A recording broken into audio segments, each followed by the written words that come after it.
Hello students, एक बार फिर आपका स्वागत है आपके अपने YouTube channel smart study classes पर। प्यारे बच्चों, इससे लास्ट वीडियो के अंदर हम आपको क्लास 12 का चैप्टर नंबर 10 सदिश बीजगणित की एक्सरसाइज 10.2 के बेसिक कॉन्सेप्ट के बारे में समझा चुके थे। आशा करते हैं कि वो कॉन्सेप्ट आपने अच्छे से समझ लिया होगा।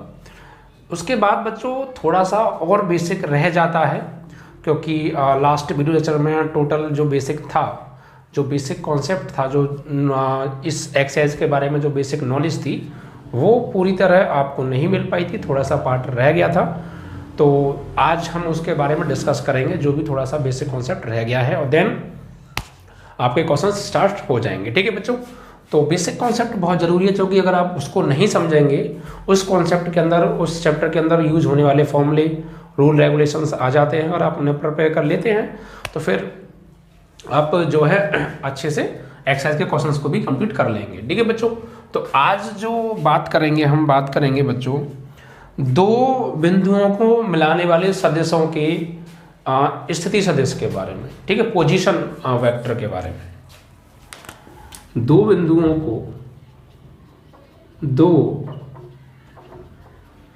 बिंदुओं को मिलाने वाले सदिश के स्थिति सदिश।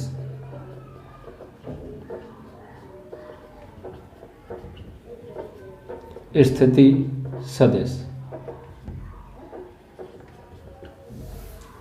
ठीक है बच्चों, स्थिति सदिश यानी position vector of joining two points vector. ठीक है, तो कैसे निकालेंगे बच्चों? उसके लिए देखिए, सपोज बच्चों हमारे पास एक पॉइंट है P।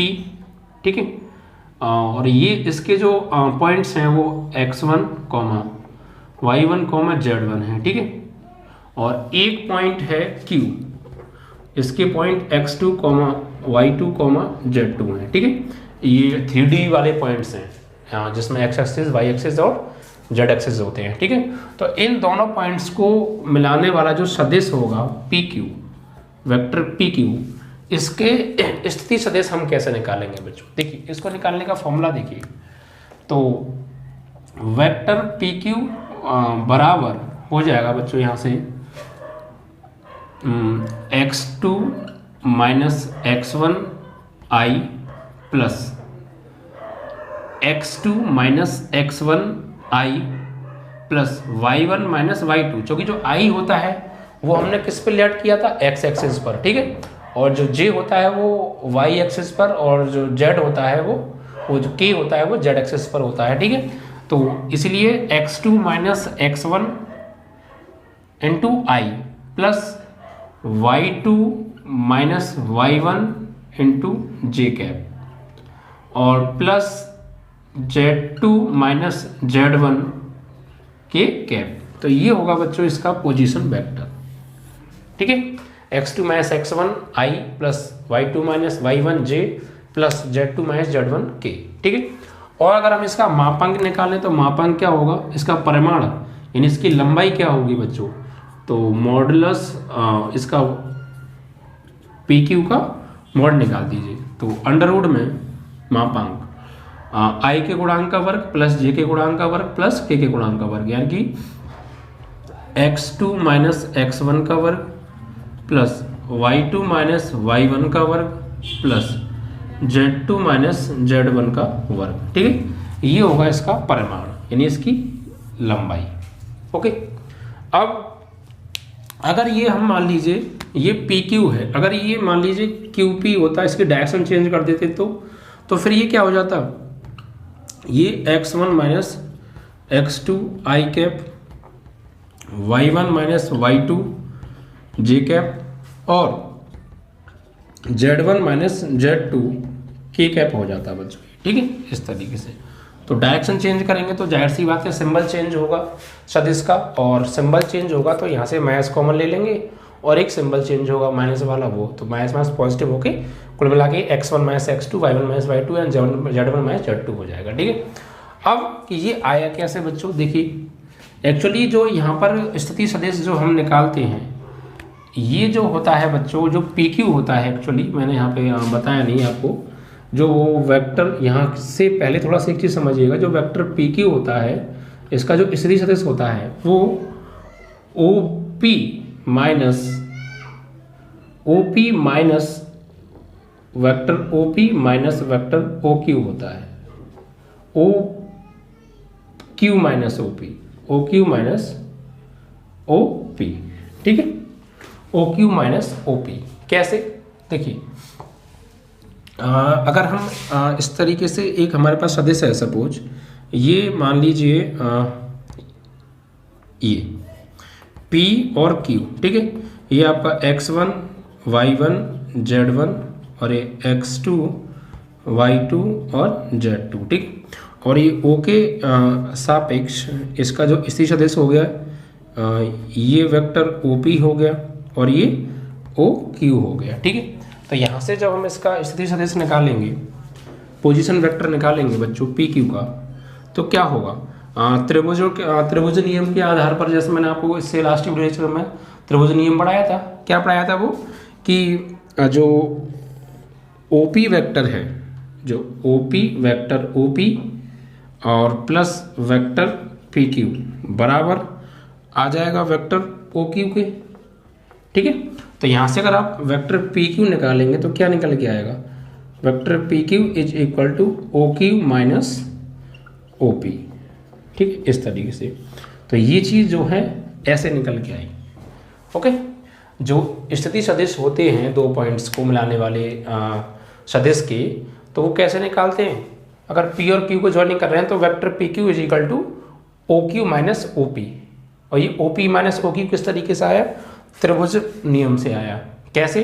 कि अगर हमारे पास कोई वेक्टर PQ है जिसके पॉइंट्स ये हैं, ठीक है, तो O के रेस्पेक्ट में तो ये वेक्टर OP हो गया, ये PQ एंड ये OQ। तो त्रिभुज नियम क्या कहता है कि ये vector OP plus vector PQ बराबर होता है वेक्टर OQ के, यानी ये परिमाण निकल के आता है, ठीक है। अगर ये हमारा वेक्टर OP हो गया और ये वेक्टर PQ हो गया, तो ये इसका परिमाण क्या होगा? OP प्लस PQ किसके बराबर होगा?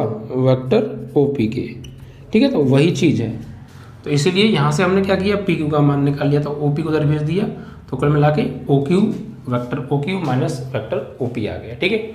और ये OP एक तरीके से क्या है? OP क्या है बच्चों? ये OP मतलब ये वाला पॉइंट्स, OP का मतलब हो गया, हम ये कह सकते हैं कि वेक्टर PQ बराबर x2 माइनस x1, भाई इसमें से इसको घटाया जा रहा है, तो Q वाले में से P वाले को, तो Q वाले में से P वाले को, तो x2 minus x1, y2 minus y1 and z2 minus z1, और I प्लस इसी प्रकार आपका y2 माइनस y1 j, और यहाँ पर आपका z2 माइनस z1 k, ठीक है। ये आपका यहाँ से इसका स्थिति सदिश आ जाएगा, और इसका परिमाण आप निकालेंगे तो आप समझिएगा कैसे आपको निकालना है, ठीक है।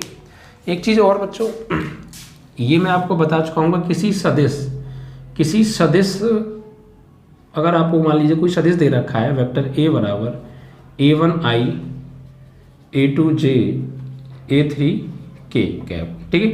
तो इसका अगर इस सदिश में अगर इसकी लंबाई से अगर आप डिवाइड कर देंगे तो वो एक अंक सदिश बन जाएगा। किसी भी सदिश में अगर उसकी लंबाई से डिवाइड कर देते हैं तो वो सदिश फिर एक अंक सदिश बन जाता है, एक अंक सदिश, जिसको हम एक कैप से रिप्रेजेंट लेक्चर हैं। ये मैंने आपको लास्ट लेक्चर में भी बताया था। यानी उसके लिए हमें क्या करना पड़ेगा कि पहले इसका परिमाण निकालेंगे वेक्टर A, तो वो क्या होता है अंडर रूट में I के गुणांक का वर्ग, यानी A1 का स्क्वायर प्लस A2 का स्क्वायर प्लस A3 का स्क्वायर, ठीक है।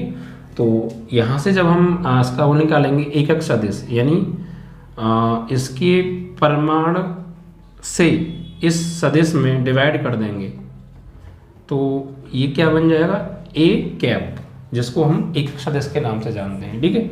यानी इस सदिश में अगर इसके परिमाण से डिवाइड कर दिया जाएगा तो जो मिलेगा उसको हम बोलेंगे एकक सदिश, एकक सदिश, ठीक है, यूनिट वेक्टर, ओके। या फिर हम इसको ये भी कह सकते हैं कि vector A upon under root में A1 स्क्वायर A2 स्क्वायर और A3 स्क्वायर, इस तरीके से। ओके, या फिर अब बात करेंगे द्विक कोसाइन। ये क्या होंगे बच्चों, इसके बारे में मैं बता चुका हूँ। देखिए द्विक कोसाइन क्या होते हैं, ये जो वेक्टर ए है, वेक्टर ए की वैल्यू कितनी है कि वेक्टर ए की जो वैल्यू है वो है A1i कैप। वेक्टर ए क्या है, वेक्टर ए है A1i cap plus A2j cap plus A3k cap and divide by under root में A1 square, A2 square, A3 square. तो जो यहाँ पर जो द्विक कोसाइन आएंगे यानी कि जो कॉस अल्फा, द्विक कोसाइन क्या क्या होते हैं, cos alpha, cos beta, cos gamma, जो कि एक्स एक्सिस, वाई एक्सिस और जेड एक्सिस के साथ 3D में alpha, beta and gamma angles बनाते हैं। तो द्विक कोसाइन कॉस अल्फा बराबर क्या होगा, ये जो आई के साथ है, आई के गुणांक बटे अंडर रूट में A1 square plus A2 square plus A3 square, यानी कि A1 अपॉन अंडर रूट में A1 square plus A2 square plus A3 square. ठीक है, इस तरीके से हम किसी भी सदिश के द्विक कोसाइन निकालेंगे अगर हमसे निकल पाएगा तो। ठीक है, एंड कॉस बीटा बराबर क्या होगा, जे के गुणांक का वर्ग, यानी A2 अपॉन अंडर रूट में A1 square plus A2 square plus A3 square. इसी प्रकार कॉस गामा बराबर के गुणांक का वर्ग, यानी A3 का गुणांक अपॉन अंडर रूट में उस सदिश का मापांक, यानी A1 square plus A2 square plus A3 square, इस तरीके से। तो ये द्विक कोसाइंस हैं। ठीक है, cos alpha, cos beta, cos gamma क्या होता है, cos alpha is equal to i के गुणांक का वर्ग, और आई के गुणांक का वर्ग नहीं, आई का गुणांक अपॉन उस सदिश का मापांक। ठीक है, मॉडुलस वैल्यू उसकी। तो इस तरीके से आप ये द्विक कोसाइन निकालेंगे। और एक चीज़ और बच्चों, अगर हम किसी सदिश में, जैसे ये हमारे पास सदिश है वेक्टर ए, ठीक है, और अगर हम इस सदिश में किसी अदिश से मल्टीप्लाई कर दें, सपोज के से मल्टीप्लाई कर दो तो के वेक्टर ए, तो ऐसा होने पर क्या होता है, ये दोनों जो हैं समरेख होते हैं। ठीक है, तो वेक्टर ए व के वेक्टर ए समरेख होंगे।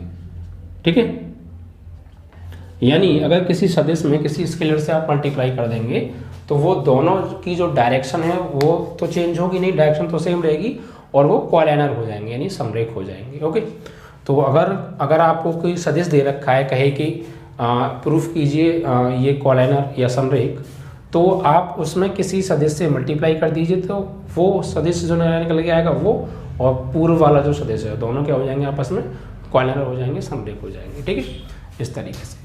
तो ये कुछ और इम्पोर्टेंट बातें थी एक्सरसाइज 10.2 को समझने के लिए, जो कि आपको समझ में आ गई होंगी कि अगर हमें दो बिंदु को मिलाने वाले सदिश का स्थिर सदिश निकालना है तो वो कैसे निकालेंगे। Vector P Q is equal to vector O P O Q minus vector O P, या हम कह सकते हैं कि vector O P is equal to x2 minus x1i plus y2 minus y2j plus z2 minus z1k। ठीक है, और उसका मापांक निकालना हो तो मॉडुलस वैल्यू ले लेते हैं उसकी। ठीक है, अंडर रूट में A1 square plus A2 square plus A3 square. और किसी भी सदिश में अगर उसके परिमाण से, यानी उसकी लंबाई से, यानी उसकी मॉडुलस वैल्यू से अगर डिवाइड दे देते हैं तो वो सदिश एकक हो जाता है। कुल मिला के हम ये कह सकते हैं कि अगर ये कोई सदिश है और इसमें हमने इसके परिमाण से डिवाइड दे दिया तो ये अपने आप में एक हो गया। क्या बन गया, ये 1 एक इकाई। इसकी जो निकल के आएगा जो मापांक यहाँ से सॉल्व हो गए, वो उसकी लंबाई 1 होगी। क्योंकि किसी भी चीज़ में आप उसी की लंबाई से डिवाइड दे दोगे तो वो खुद बन जाती है। ठीक है, तो वही चीज़। और द्विक कोसाइन कैसे निकालते हैं किसी भी सदिश के, तो आई के गुणांक का वर्ग अपॉन उस सदिश की मॉडुलस वैल्यू, कॉस अल्फा बराबर, ऐसी कॉस बीटा बराबर जे का गुणांक अपॉन उसकी मॉडुलस वैल्यू, और कॉस गामा बराबर के का गुणांक अपॉन उसकी मॉडुलस वैल्यू। यानी कुल मिला के A1 ये जो होता है, ये A1 अपॉन अंडर रूट में A1 square plus A2 square plus A3 square, A2 upon under root में और A3 अपॉन ये cos alpha cos beta cos gamma हो जाएंगे। ठीक है, और अगर किसी सदिश में किसी अदिश से मल्टीप्लाई कर देते हैं तो वो दोनों सदिश जो एक हमें प्राप्त होता है वो और एक जो हमें दिया था वो दोनों ही यहाँ कोलाइनर होते हैं, समरेख होते हैं। ठीक है, तो ये चीज़ इतनी आपको क्लियर। ठीक है, इतना अगर आपको अब क्लियर है तो आप एक्सरसाइज के क्वेश्चंस बहुत आसानी से बच्चों कर सकते हैं विदाउट एनी प्रॉब्लम। ठीक है, तो ये कॉन्सेप्ट थोड़ा सा समझना आपके लिए ज़रूरी था। आशा करता हूँ कि आपको ये समझ में आ गया होगा। अब 2-3 चीज़ें और अभी रह जाती हैं बच्चों। क्या, देखिए अंत्य विभाजन और बाह्य विभाजन वाले ये 2 फॉर्मूले और इन्हें आप कर लीजिए तो आपका पूरा का पूरा कॉन्सेप्ट फिर हो जाएगा। ठीक है बच्चों, चलिए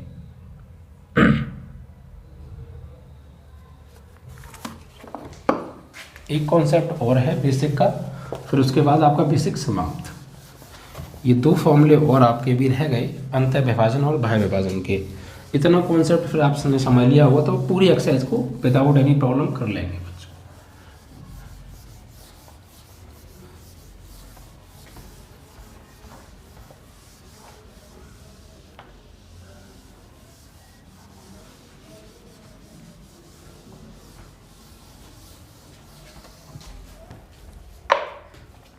जैसे बच्चों कि सपोज कि हमारे पास कोई सदिश है,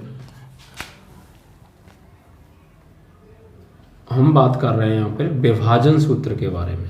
विभाजन सूत्र यानी सेक्शन फॉर्मूला। अब जो विभाजन होता है वो 2 तरीके से होता है, आप बचपन से पढ़ते आ रहे होंगे। एक तो इंटीरियर सेक्शन और एक एक्सटीरियर सेक्शन, यानी अंत्य विभाजन और बाह्य विभाजन। ठीक है, तो हम बात कर रहे हैं पहले अंत्य विभाजन के बारे में। अंतः विभाजन, जैसे मान लीजिए कि हमारे पास कोई सदिश है, सदिश है हमारे पास कोई, ये मान लीजिए इस तरीके से। ठीक है, पी क्यू। ठीक है, ये कोई सदिश है पी क्यू और इसको कोई सदिश सी है। ठीक है, या फिर इसको आप पी क्यू ले सकते हो या ए बी भी ले सकते हो। ठीक है, कुछ भी ले सकते हैं आप। तो इसको, ये कोई एक सदिश है पी और ये क्यू, और कोई इसको सदिश सी अंत्य विभाजित करता है एन अनुपात एम में, एन अनुपात एम में। ठीक है, तो ये कोई ओ के सापेक्ष इसका जो सदिश होगा ये क्या होगा, वेक्टर पी, और ये इसके सापेक्ष इसके संगत हो गया वेक्टर सी, और ये इसके संगत हो गया वेक्टर क्यू। ठीक है, तो अंत्य विभाजन, जैसे मान लीजिए कि हमारे पास कोई 2 सदिश हैं पी और क्यू। ठीक है, और इन दोनों को कोई वेक्टर सी, कोई सदिश सी एन अनुपात एम में अंत्य विभाजित कर रहा है, तो वेक्टर सी बराबर क्या होगा फिर, तो वेक्टर सी बराबर होगा बच्चों N vector P plus N vector P plus M vector Q, M vector Q upon N plus M, N plus M. ये होगा बच्चों सी सदिश। ठीक है, समझ में आया नहीं आया?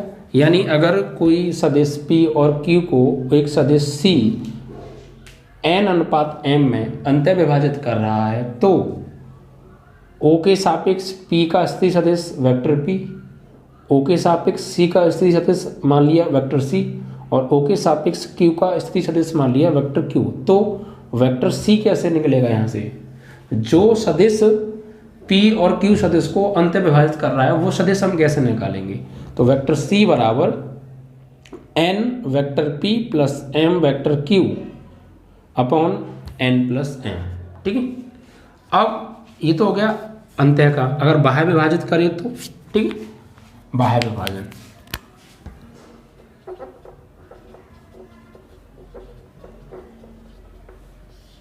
जैसे बच्चों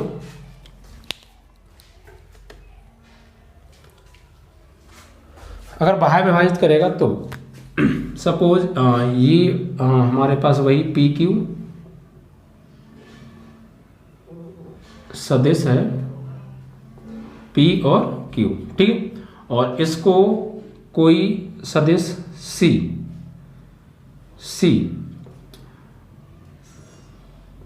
N और M अनुपात में बाह्य विभाजित कर रहा है, ठीक है।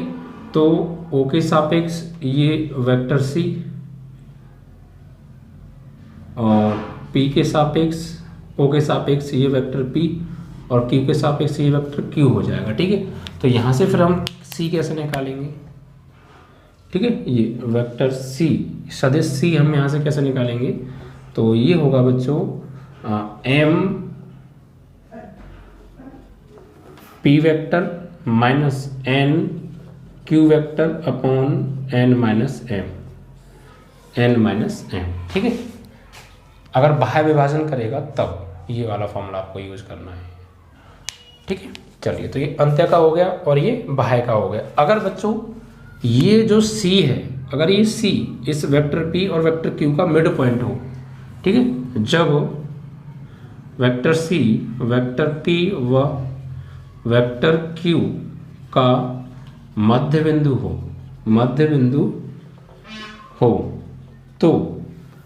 तो यहाँ से जब C कैसे निकालेंगे, जब ये जो वेक्टर C है ये P और Q का मध्य बिंदु हो, मध्य में हो मतलब, तो वेक्टर C हम निकालेंगे vector P plus vector Q upon 2, vector P plus vector Q upon 2।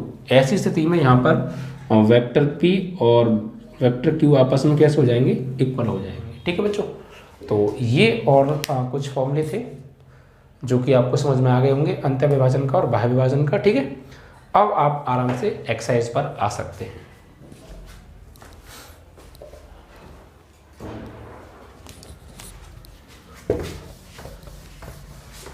तो जो भी बच्चों मैंने कॉन्सेप्ट बताया है उसका एक बार वीडियो जरूर देख लीजिएगा, ठीक है। जब तक आप कॉन्सेप्ट को नहीं समझेंगे सवाल आप अच्छे से नहीं कर पाएंगे, ठीक है। चलिए, तो अगर हम बात करें 10.2 का पहला प्रश्न के बारे में, तो देखिए यहाँ पे क्या दे रखा है, देखिए पढ़िए। इसमें कहा है निम्नलिखित सदिशों के परिमाण का परिकलन कीजिए। परिमाण मतलब उस सदिश की लंबाई हमसे ज्ञात करवाई है, ठीक है। तो ये मैं आपको बता चुका हूँ, किसी भी सदिश का हम परिमाण किस तरीके से ज्ञात करते हैं, ठीक है। देखिए हमें दे रखा है वेक्टर A बराबर I cap plus J cap plus K cap, okay. और इसका हमसे परिमाण निकलवाया है, तो परिमाण यानी वेक्टर A का परिमाण, तो परिमाण हम कैसे निकालते हैं, ये मैंने आपको बताया था, मॉडुलस वेक्टर A बराबर क्या होता है, I के गुणांक का वर्ग, J के गुणांक का वर्ग, K के गुणांक का वर्ग, यानी I का गुणांक यहाँ 1 है, J का 1 है, K का 1 है, तो 1 का स्क्वायर प्लस 1 का स्क्वायर प्लस 1 का स्क्वायर, ठीक है। तो modulus vector A is equal to under root में 1 प्लस 1 प्लस 1 यानी अंडर रूट 3 मात्रक, ठीक है। तो इस तरीके से इसकी लंबाई कितनी आ गई, इस वेक्टर की लंबाई कितनी आ गई, अंडर रूट 3 मात्रक, ओके। परिमाण जो होता है एक तरीके से उस सदिश की लंबाई को डिनोट करता है, यानी उसकी लंबाई होती है परिमाण, ठीक है। किसी भी सदिश का अगर आप परिमाण निकाल रहे हैं तो इसका मतलब ये हो गया कि आप उस सदिश का उस वेक्टर की लेंथ फाइंड आउट कर रहे हैं, लंबाई ज्ञात कर रहे हैं, ठीक है। और लंबाई ज्ञात करने के लिए तरीका क्या होता है, उस सदिश के अगर आप सदिश का परिमाण निकालेंगे तो कैसे निकालेंगे, उस सदिश के अंडर रूट में उस सदिश के I के गुणांक का वर्ग प्लस J के गुणांक का वर्ग प्लस K गुणांक का वर्ग, ठीक है। तो ये 3 मात्रक आ गई। इसी प्रकार बच्चों नेक्स्ट क्या है, वेक्टर B दे रखा है हमें, क्या दे रखा है, 2I cap minus 7J cap minus 3K cap, ठीक है।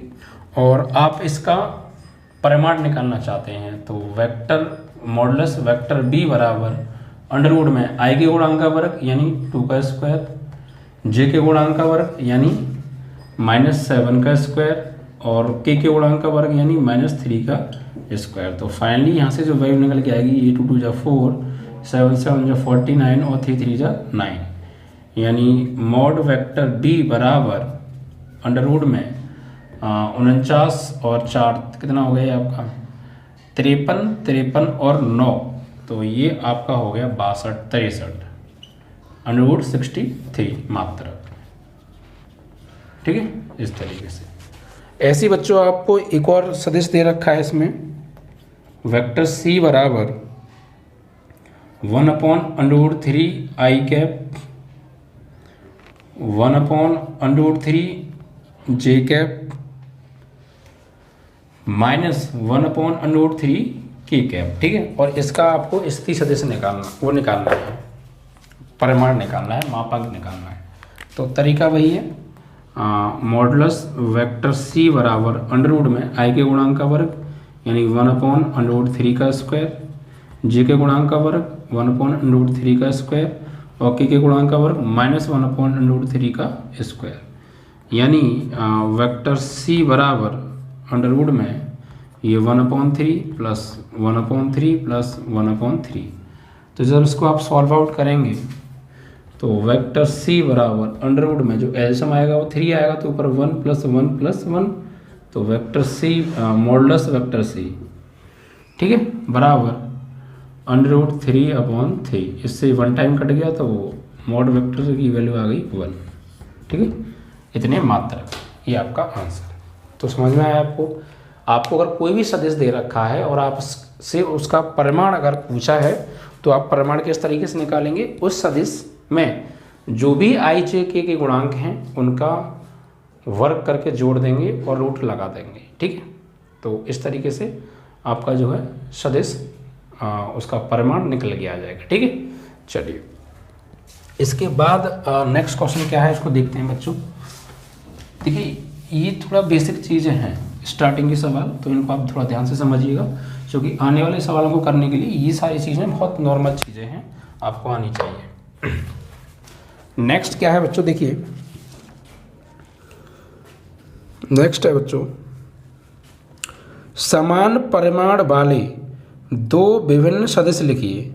मतलब अपनी तरफ से आपको बना के लिखने हैं कोई भी दो सदिश, और शर्त ये है कि उन सदिशों का जो परिमाण है वो समान होना चाहिए, क्योंकि इसमें साफ साफ लिखा है कि समान परिमाण वाले दो सदिश, दो विभिन्न यानी अलग अलग सदिश के उदाहरण हमें देने हैं अपनी तरफ से। अब हो सकता है बुक वालों ने कुछ और दिया हो, आपका मन कर रहा है आप कुछ और दे सकते हैं, मेरा मन कर रहा है वो मैं दे देता हूँ। कुल मिला के आपको तरीका समझना है। ठीक है, बहुत सारे उदाहरण बन सकते हैं। तो यहाँ पर हम लिखेंगे समान परिमाण वाले दो विभिन्न सदिश लिखने हैं। ठीक है, तो क्वेश्चन नंबर 2, तो यहाँ पे एक तो ले लेते हैं, मान लीजिए वेक्टर ए बराबर 4i cap plus J cap लिख दीजिए प्लस 2k कैप, कोई दिक्कत थोड़ी है, ऐसे लिख दीजिए आप। ठीक है, और दूसरा क्या होगा, ये तो हो गया पहला, और दूसरा क्या होगा, मान लीजिए वेक्टर ए बराबर, बस ध्यान क्या रखना है कि उनके परिमाण समान आने चाहिए। क्या परिमाण, तो इसका परिमाण अगर हम निकालेंगे तो क्या आएगा, तो इसका परिमाण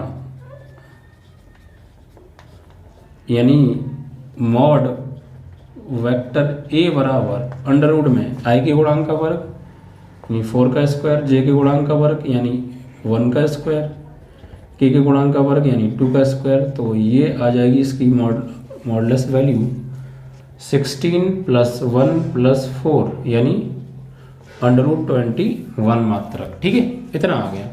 अब एक और तुम्हें सदिश का उदाहरण देना है, बस शर्त ये है कि उसका परिमाण भी अंडर रूट 21 ही आना चाहिए, और इससे कुछ विभिन्न यानी डिफरेंट आपको सदिश का उदाहरण देना है। तो एक ले लेंगे आप, वेक्टर ए ले लिया, एक आप बी ले लीजिए कोई भी। तो वेक्टर बी बराबर, बस ध्यान रखें कि उसका जो परिमाण है वो समान होना चाहिए, यानी 21 से होनी चाहिए, वो भी अंडर रूट में। ठीक है, तो आप ऐसा कीजिए, इन्हीं गुणांकों को इधर चेंज कर दीजिए। आप चाहिए तो इसको लिख दो i cap plus 2j cap plus 4k cap. ठीक है, तो ये एक नया सदस्य बन गया। ठीक है, और इसका अगर आप परिमाण निकालेंगे तो परिमाण तो निकल के आएगा, क्या आएगा, मॉड वेक्टर बी बराबर अंडर रूट में आई के गुणांक का वर्ग यानी 1 का स्क्वायर, जे के गुणांक का वर्ग यानी 2 का स्क्वायर, के गुणांक का वर्ग यानी 4 का स्क्वायर, यानी अंडर रूट में 1 + 4 + 4 4 जा 16। तो फाइनली जब इसको सॉल्व आउट किया तो ये भी अंडर रूट 21 मात्रक आ रहा है। ठीक है, तो दोनों के जो परिमाण हैं वो समान आ रहे हैं और सदिश दोनों विभिन्न हैं, अलग अलग हैं। ठीक है, इस सदिश की अगर हम बात करें तो ये 4i + 1j + 2k हो गया, इसका परिमाण निकाला अंडर रूट 21 आया। और यहाँ पर बस करना कि आपको भी जैसे जो i j k के गुणांक हैं उनको आप इंटरचेंज कर दीजिए। ठीक है, तो परिमाण फिर आपका वही आएगा जो इसका था। ठीक है, ये चीज़ आप ध्यान रखिएगा। तो इसका जब वेक्टर बी बनाया हमने तो क्या किया, ये coefficient of i j k आपस में इंटरचेंज कर दिए। तो ये i + 2j + 4k, तो इसका परिमाण निकाला मॉडुलस वेक्टर v, तो आपका अंडर रूट 21 ही आएगा। ठीक है, तो इस तरीके से कोई भी दो उदाहरण आप दे सकते हैं। आप चाहें तो इनको गुणांकों को बदल के और भी बहुत सारे उदाहरण बना सकते हैं। बस ध्यान ये रखिएगा कि जो भी आपने सदिश लिया है उसका जो परिमाण है वही दूसरे वाले सदिश के परिमाण के बराबर आना चाहिए, जो कि इसमें कहा है। तो ऐसा तभी होगा जब आप जो पहले सदिश आपने माना था उसके गुणांकों को ही आपस में इंटरचेंज कर लेंगे, कोई नए गुणांक नहीं बनाएंगे। तो ठीक, चलिए, तो ये क्वेश्चन नंबर 2 भी खत्म हो गया। क्वेश्चन नंबर 3 में देखिए क्या दे रखा है बच्चों, इसमें कहा है कि समान दिशा वाले दो विभिन्न सदिश लिखिए। समान दिशा वाले दो विभिन्न सदिश लिखने हैं आपको, तो कोई दिक्कत नहीं है। देखिए मैंने आपको क्या बताया था, अगर हमारे पास कोई सदिश है वेक्टर ए और अगर आप इसमें किसी स्केलर से मल्टीप्लाई कर देंगे तो इन सदिशों की डायरेक्शन चेंज नहीं होती है, डायरेक्शन वही रहती है, डायरेक्शन पर कोई भी फर्क नहीं पड़ता है, उसकी लंबाई पर फर्क पड़ जाता है। तो यहाँ पर तो हमें सिर्फ दिशा से मतलब है, डायरेक्शन से मतलब है। ठीक है, और दोनों आपस में कैसे होते हैं फिर वो जो है कोलाइनर होते हैं, समरेख होते हैं, पैरेलल होते हैं वो किसी न किसी सदिश के। तो यहाँ पर हमसे क्वेश्चन नंबर 3 में कहा है कि समान दिशा वाले दो विभिन्न सदिश लिखने हैं। तो समान दिशा वाले दो विभिन्न सदिश, समान दिशा वाले दो विभिन्न सदिश,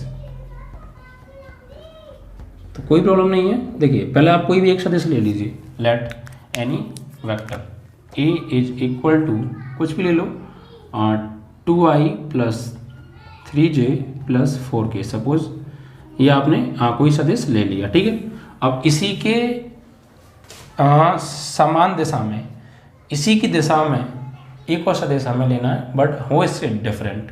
तो आप इसके समान दिशा में आप कोई नया सदिश बनाना चाहते हैं तो आप क्या कीजिए, इसमें आप किसी से मल्टीप्लाई कर दीजिए, किसी स्केलर से।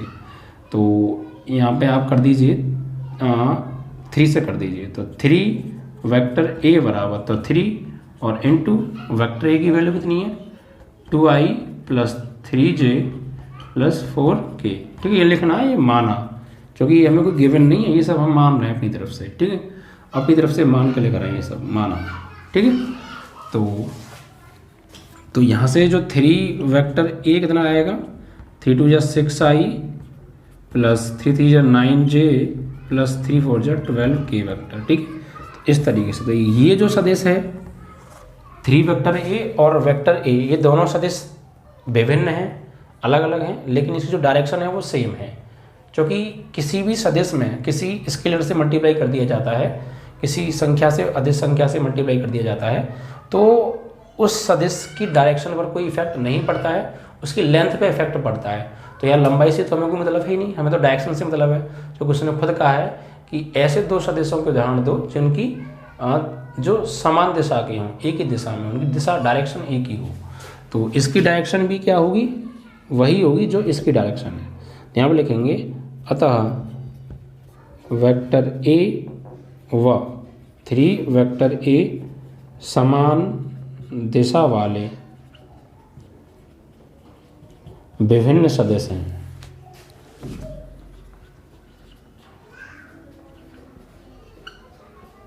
ठीक, इस तरीके से ये आपका क्वेश्चन नंबर 3 भी कंप्लीट हो गया। तो ये यहाँ पर आप और भी मैनी एग्जाम्पल्स बन सकते हैं, हो सकता है बुक में ये ना हो, कुछ और हो, और ऑफकोर्स होगा, क्योंकि हमें क्या पता बुक वालों ने क्या अपनी तरफ से वेक्टर a लिया होगा। तो आप कुछ भी ले सकते हैं और आंसर का मैच होना कोई ज़रूरी नहीं है। वो डिपेंड करता है सोच के ऊपर। हमने यहाँ 2 लिया, हो सकता है हमने यहाँ 3 ले लिया हो, तो कुछ भी ले सकते हैं, बट डायरेक्शन क्या होगी दोनों की सेम होनी चाहिए बस। इस तरीके से बच्चों ये आपका क्वेश्चन नंबर 3 भी कंप्लीट हुआ।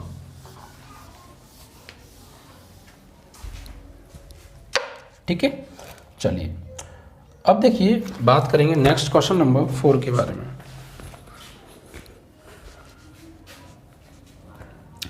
क्वेश्चन नंबर 4 में देखिए क्या दे रखा है बच्चों।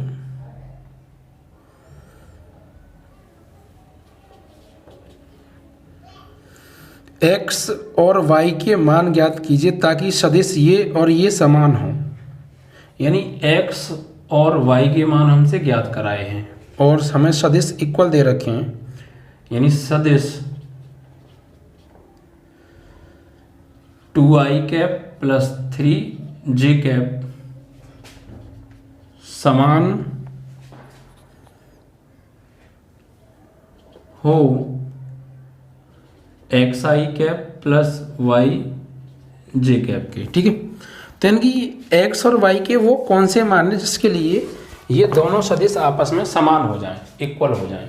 ये हमें x और y के मान एक्चुअली यहाँ पर बताने हैं। तो देखिए कोई भी दो सदिश समान तब होंगे जब उनके i j k के गुणांक आपस में बराबर होंगे। ठीक है, तो अगर हमें ये दोनों सदिश आपस में समान करने हैं तो इसका मतलब ये होगा कि इनके जो i के गुणांक हैं और जो j के गुणांक हैं और k के गुणांक हैं वो आपस में क्या होना चाहिए, बराबर कर दीजिएगा, तो समान हो जाएंगे। ठीक है, ये समान हो, x और y के मान निकालो जिसके लिए ये दोनों समान हैं।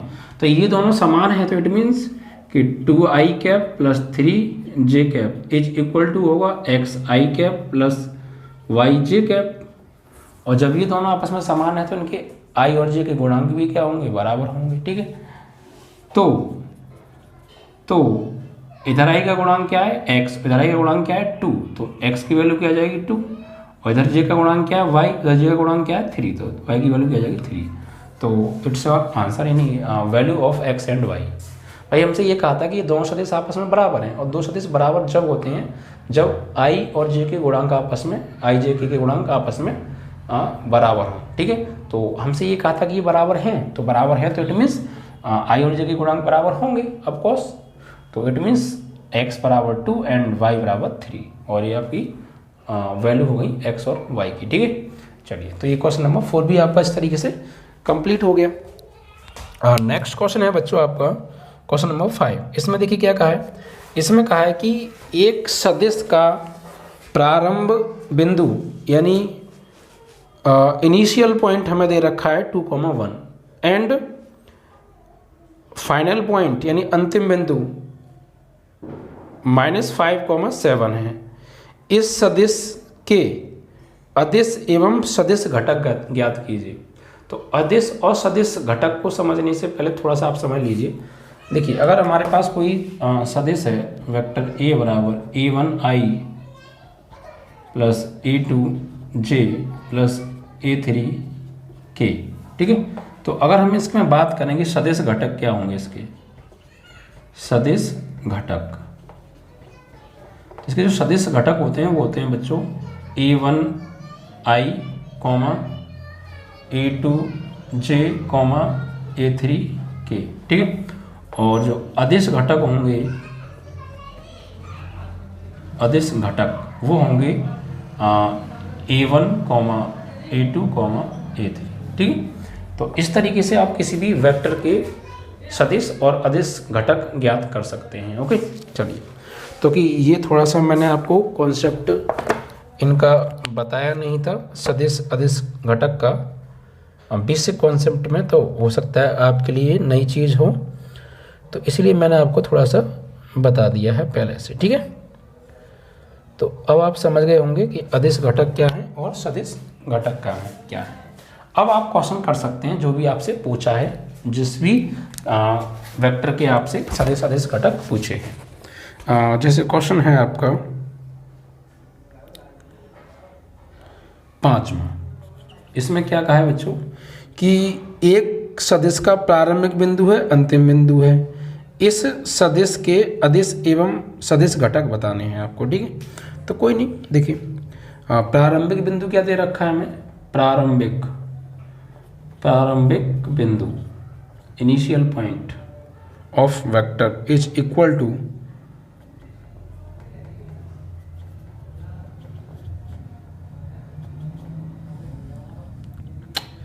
2,1, ठीक है।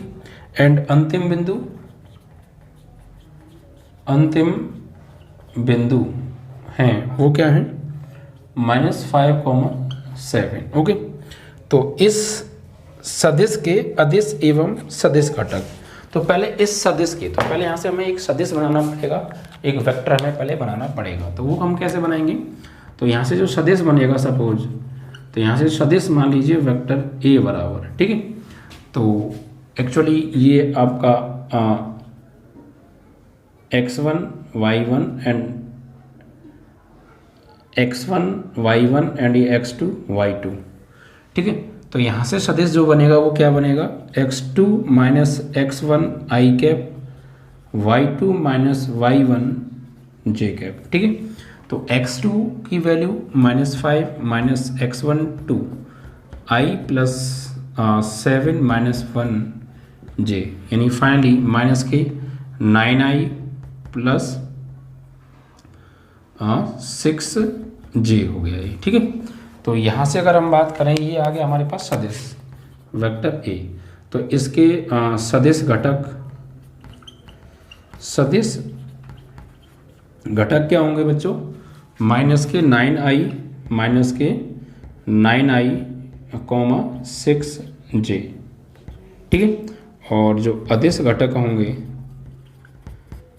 अदिश घटक वो होंगे माइनस के 9,6, ठीक है। क्योंकि सदिश घटक में क्या होता है, i के साथ में उनके गुणांक भी ले लिए जाते हैं और अदिश घटक में सिर्फ i j के गुणांक लिए जाते हैं, ठीक है।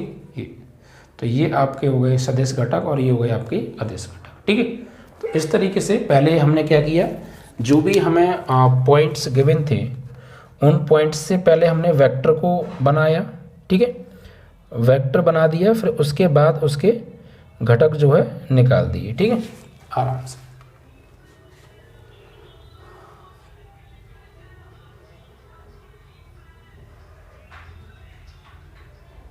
चलिए ये भी क्वेश्चन आपका कंप्लीट हो गया।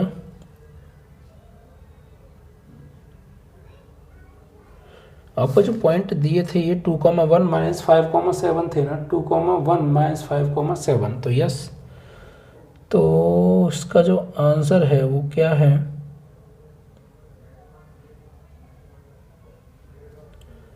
आंसर 2,1 5,7 पॉइंट है, 2,1 5,7। तो हमने यहाँ पर एक मिस्टेक कर दी, यस, मिस्टेक क्या हो गई, ये 5 -5 एंड -2, ये -7 होगा, ये -9 हो गया हमसे बाई मिस्टेक, ये 7 होना चाहिए था, तो यहाँ भी 7 आएगा, तो फिर यहाँ भी 7 आ जाएगा आपका, ठीक है। ये इट्स राइट आंसर। वो 9 बाई मिस्टेक हो गया था, आई थिंक, वो -5 -2 इज इक्वल टू -7। चलिए, तो ये आपका क्वेश्चन 5 भी कंप्लीट हो गया।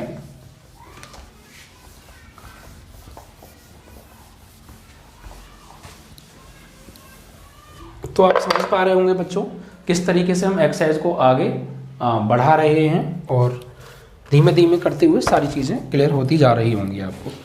इसके बाद बच्चों नेक्स्ट क्वेश्चन है आपका 6 क्वेश्चन। 6 में देखिए क्या दे रखा है बच्चों, 6 क्वेश्चन में हमें दिया है कि सदिश दे रखा है बच्चों में, vector A is equal to i cap -2 j cap plus k cap, ठीक है।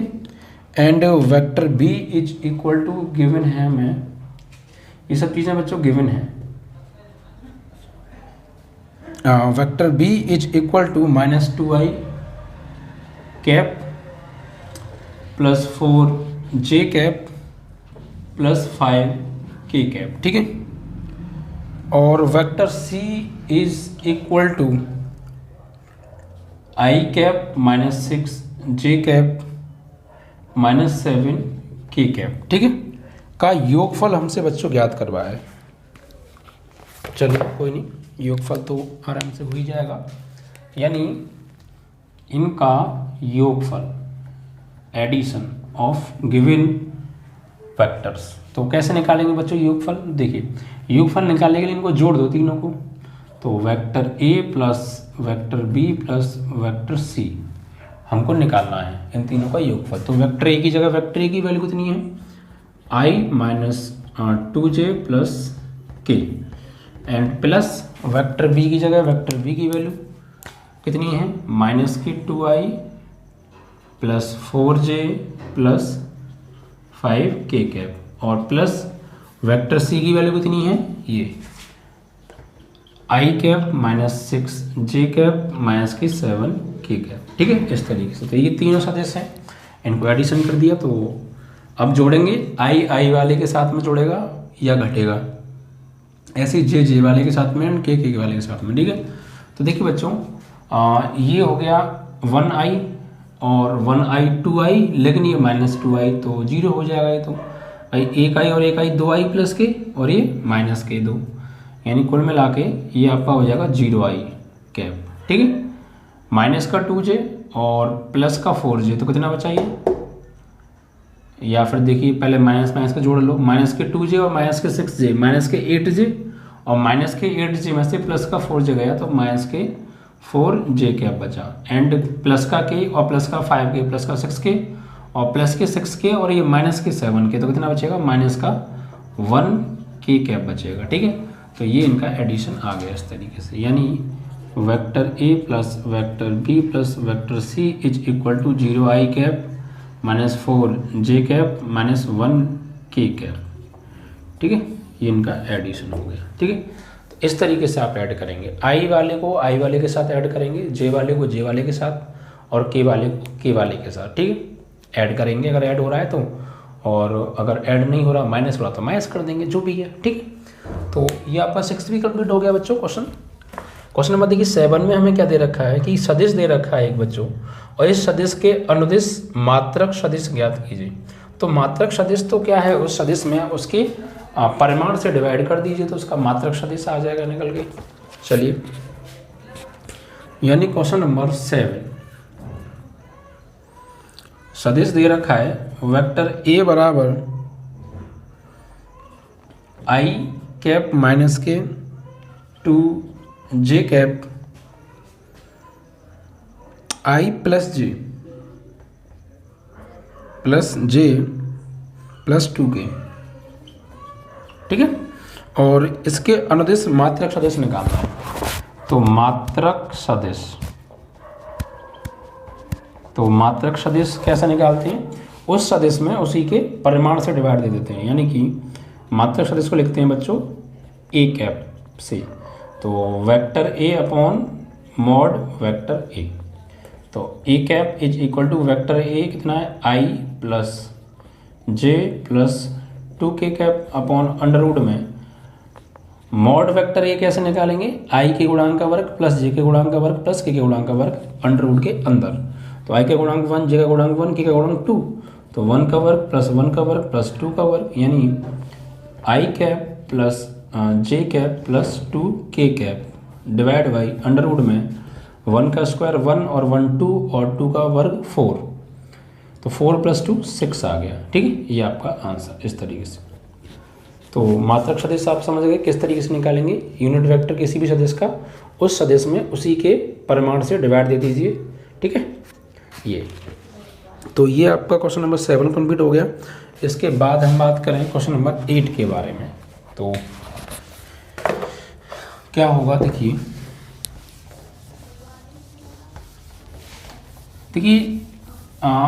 स्टार्टिंग की एक्सरसाइज मान लीजिए एक तरीके से। पहली एक्सरसाइज इतनी इंपॉर्टेंट नहीं थी, लेकिन ये थोड़ा मैं इसलिए करा रहा हूँ क्योंकि ये चीज़ बेसिक हैं। बड़े बड़े क्वेश्चंस को करने के लिए आने वाली एक्सरसाइजेस के ये चीज़ें बहुत कॉमन है, बेसिक चीज़ है। अगर आप इन्हीं को नहीं समझेंगे अच्छे से तो बड़े बड़े क्वेश्चंस नहीं कर पाएंगे। इसलिए आप हर चीज़ को बारीकी से समझिए, क्योंकि बारीकी से अगर आप समझेंगे तो बड़े बड़े क्वेश्चंस के अंदर इन बातों को आप छोटी छोटी बातों को समझ जाएंगे। और आपने बारीकी पर ध्यान नहीं दिया तो फिर आपको दिक्कत आएगी। ठीक है, तो कॉन्सेप्ट अच्छे से क्लियर नहीं हो पाएगा। बात कुल मिला के ये है। तो बात करें क्वेश्चन नंबर नेक्स्ट के बारे में। क्वेश्चन नंबर 8, 7 के बाद क्वेश्चन नंबर 8, इसमें क्या है, सदिश पी क्यू के अनुदेश मात्रक सदिश ज्ञात कीजिए जहां बिंदु पी और क्यू ये हैं। मतलब पी और क्यू पॉइंट्स हमें दे रखे हैं और पी क्यू के अनुदिश मात्रक सदिश यूनिट वेक्टर हमें निकालना है। तो पॉइंट क्या दे रखे हैं बच्चों इसमें, पॉइंट यानी बिंदु पी कितना है बच्चों, पी हमें दे रखा है 1 2 3, 1, 2, 3 एंड क्यू पॉइंट्स हमें दे रखा है 4 5 6, 4, 5, 6, ठीक है। तो इसका हमें वेक्टर पी क्यू के अनुदेश इसका जो है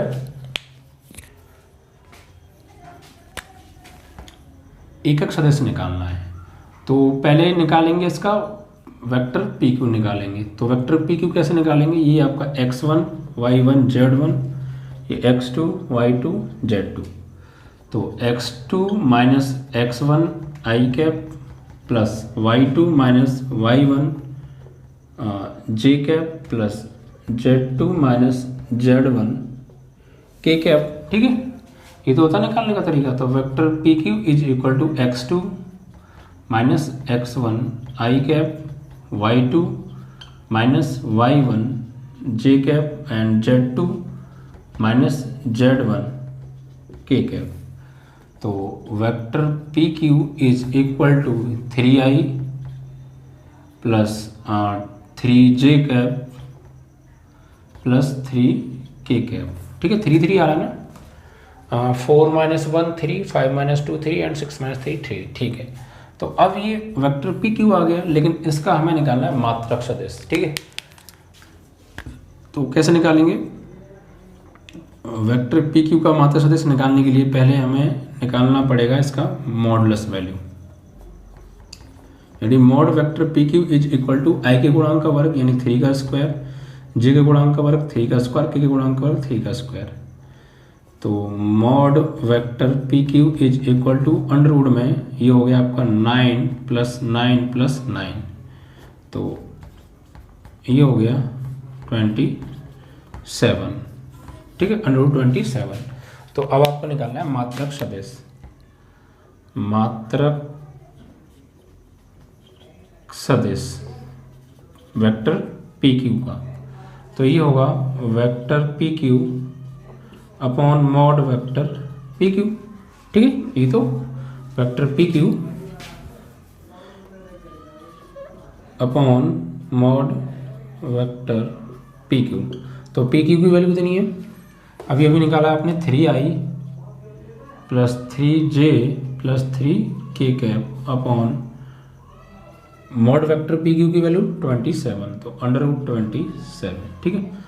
ये आपका आंसर। आप चाहें तो इसका डिवाइड अलग भी दे सकते हैं, यानी 3i upon under root 27 plus, या फिर ऐसा कीजिए, ये तो 27 है ही है, ऊपर से 3 कॉमन ले लो, तो i plus j plus k upon 27 का कितना आ जाएगा 3 रूट 3, तो इससे ये कट गया, यानी i upon under root 3 plus j upon under root 3 और plus k upon under root 3, ठीक है। ये आपका इसका जो है मात्रक सदिश आ गया, ठीक है। किसी भी सदिश का मात्रक सदिश निकालना है, सबसे पहले उसके उस सदिश में उसकी परिमाण से डिवाइड दे दो, उसका परिमाण निकाल लो। परिमाण कैसे निकालते हैं, अंडर रूट में आई के गुणांक का वर्ग प्लस जी के गुणांक का वर्ग प्लस के गुणांक का वर्ग, ठीक। तो आराम से हो जाने वाला है। तो ये आपका क्वेश्चन कंप्लीट हुआ बच्चों 8, ओके। एंड 9 क्वेश्चन को देखते हैं फिर क्या कह रहा है उसमें।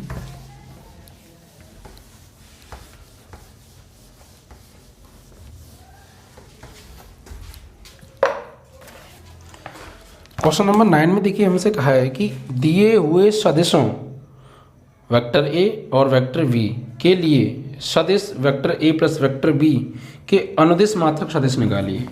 यानी यहाँ पर एक्चुअली हमें 2 सदिश दे रखे हैं। एक तो वेक्टर ए बराबर हमें दे रखा है 2i कैप। देखिए कैप कभी कभी आप लगा दिया करें, ऐसे नहीं कि कभी बिल्कुल पूरे सवाल में आप कैप लगाएं ही ना, कहीं रह जाए कोई दिक्कत नहीं है कहा, लेकिन ज़्यादातर आप लगाएं, ठीक है। 2i minus j cap plus 2k के, ठीक है। ये एक सदिश दे रखा है और दूसरा सदिश हमें दिया है वेक्टर बी बराबर minus I cap plus J cap minus के कैप, और हमसे कहा है कि सदिश vector A plus vector B के अनुदिश मात्रक सदिश निकालना है, यानी vector A plus vector B का अनुदिश मात्रक सदिश हमसे पूछा है, ठीक है। तो पहले हमें vector A plus vector B निकालना पड़ेगा, फिर उसके करस्पॉन्डिंग उसका जो है यूनिट वेक्टर निकालेंगे, ठीक है। तो उसके लिए पहले मुझे vector A plus vector B निकालना पड़ेगा। तो वेक्टर ए की वैल्यू कितनी है, तो 2i cap minus j cap plus 2k cap, plus vector B की वैल्यू कितनी है, minus k i cap plus k j cap minus के कैप। तो vector A plus vector B is equal to 2i, और 2i में से 1 i गया, तो only i cap minus j और प्लस जे, ये तो कट गया प्यारे, यानी यहाँ पर बचा, आप लिख सकते हैं इसको 0 जे कैप, ठीक है। हाँ, चाहे तो आप हटा भी सकते हैं, कोई प्रॉब्लम ऐसी नहीं है।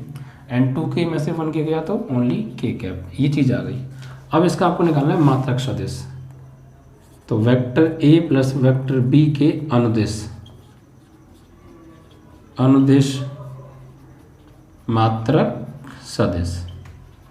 तो कैसे निकालेंगे कि vector a plus vector b upon mod vector a plus vector b, ठीक है। कोई भी सदिश हो सकता है। अब यहाँ पर ये सदिश जो है vector a plus vector b है, कहीं वेक्टर a भी हो सकता है, कहीं वेक्टर b भी हो सकता है। तो आप इस प्रोसेस को यूज़ करेंगे, जो भी हो वो लगा देंगे उसकी जगह पर। तो vector a plus vector b कितना है, जस्ट नाउ फाइंड किया हमने, I cap plus 0 J cap plus K cap divide by under root में ये इसका मात्रक सदिश ही हो, ये सदिश आ गया, इसके आई के गुणांक का वर्ग यानी 1 का स्क्वायर प्लस 0 का स्क्वायर प्लस 1 का स्क्वायर, यानी finally i plus 0j plus k divide by under root two, ठीक है। आप चाहें तो वो 0 वाले को आप हटा भी सकते हैं, कोई प्रॉब्लम नहीं है, ये आपका आंसर हो जाएगा, ठीक है। तो कॉन्सेप्ट पर अगर आप फोकस करें तो कोई दिक्कत नहीं है, ठीक है। फोकस ऑन कॉन्सेप्ट ओनली, तो आप क्वेश्चंस कर लेंगे। तो 9 क्वेश्चन बच्चों आपका ये कंप्लीट हो गया। इसके बाद बात करें क्वेश्चन नंबर 10 के बारे में। तो इसमें क्या कहा है बच्चों, देखिए इसमें कहा है कि सदिश दे रखा है, इस सदिश के अनुदिश एक ऐसा सदिश ज्ञात कीजिए, इस सदिश के अनुदिश एक ऐसा सदिश ज्ञात कीजिए जिसका परिमाण 8 इकाई हो, परिमाण 8 इकाई हो। तो इसके अनुदिश हमें एक ऐसा सदिश निकालना है। तो गिवन सदिश क्या है बच्चों,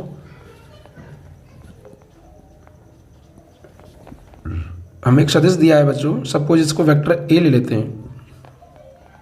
माना वेक्टर ए बराबर है ये 5i माइनस जे, 5i माइनस जे प्लस 2 वेक्टर के, 2k कैप, ठीक है। तो ये सदिश दिया है और इसके अनुदिश हमें एक ऐसा सदिश निकालना है जिसका परिमाण 8 इकाई हो, जिसका परिमाण 8 इकाई हो। तो कोई प्रॉब्लम नहीं है, देखिए क्या करेंगे आप। तो पहले आप ऐसा कीजिए, इस सदिश का परिमाण निकालो, ठीक है। तो इसका जो परिमाण होगा वो वेक्टर ए बराबर, यानी इसका इकाई सदिश निकालो पहले आप। तो ए कैप बराबर vector A upon mod vector A, यानी 5i माइनस जे plus 2k upon under root में 5 का स्क्वायर प्लस 1 का स्क्वायर, वो भी माइनस के, ठीक है, एंड प्लस 2 का स्क्वायर, यानी 5i minus J plus 2k divide by under root में 5 का 25 प्लस 1 और प्लस 4, यानी ये हो गया आपका अंडर रूट 30, ओके। तो 5i minus J plus 2k divide by root 30। अब हमें निकालना है एक ऐसा सदिश, इसके अनुदिश जिसका परिमाण कितना हो बच्चों, 8 हो, ठीक है, जिसका परिमाण 8 होना चाहिए, तो कोई दिक्कत नहीं है। बस अब आपको करना क्या है कि इसमें 8 से मल्टीप्लाई कर दीजिए, ठीक है, आपका आंसर आ जाएगा। जो भी आपको सदिश दिया है इसमें बस आपको 8 से क्या करना है बच्चों, मल्टीप्लाई कर देना है, ठीक है। सदिश क्या है, पूछा क्या था इसमें, ऐसा सदिश ज्ञात कीजिए जिसका परिमाण 8 इकाई हो। तो परिमाण कितना होना चाहिए, 8 इकाई। तो यहाँ से हम क्या करेंगे, मान लेंगे वो सदिश वेक्टर बी है, तो वो क्या होगा 8 into vector A cap, 8 into A cap. यानी जो नया सदिश हम बना रहे हैं वो इस तरीके का बनाना है जिसका परिमाण 8 इकाई हो। तो उसके लिए हम क्या करेंगे कि बस कुछ नहीं करना कि ये वेक्टर बी जो नया बनेगा वो बी मान लिया हमने, बराबर 8, परिमाण कितना है 8 और इंटू उसका मात्रक सदिश। भाई परिमाण 8 इकाई यहाँ चाहिए, तो ये क्या है, ए कैप क्या है, ये मात्रक सदिश है, यानी इसकी लंबाई कितनी है 1 है। तो 1 से गुणा करेंगे 8 में 8, तो इसका परिमाण क्या निकालेंगे, प्रमाण निकालेंगे तो 8 ही आएगा, ठीक है। तो इस तरीके से तो ये इसको हम आगे करेंगे सॉल्व। तो ऐसे भी कर सकते हैं कि 8 इंटू ए कैप की वैल्यू है आपकी 5i minus J plus 2k divide by √30। आप चाहें तो इसको सॉल्व आउट भी कर सकते हैं थोड़ा सा। 5i minus J plus 2k divide by 30 से जो बाहर निकल के आएगी वैल्यू वो क्या निकल के आएगी, ये आपकी आएगी 3, बाहर तो कुछ निकलेगा नहीं √30 से, एज इट इज रहेगा। तो इसको ऐसे ही रहने दीजिए फिर, ठीक है, इतना आंसर, ठीक है। तो किसी भी सदिश के अनुदिश अगर हमें कोई नया सदिश निकालना है जिसका परिमाण 8 इकाई हो, तो पहले आप उस सदिश का मात्रक सदिश निकालो और उसके परिमाण से उसमें मल्टीप्लाई कर दो, आपका आंसर आ जाएगा, ठीक है। ये तो ये आपका क्वेश्चन नंबर 10 भी बच्चों कंप्लीट हो गया, ठीक है। चलिए।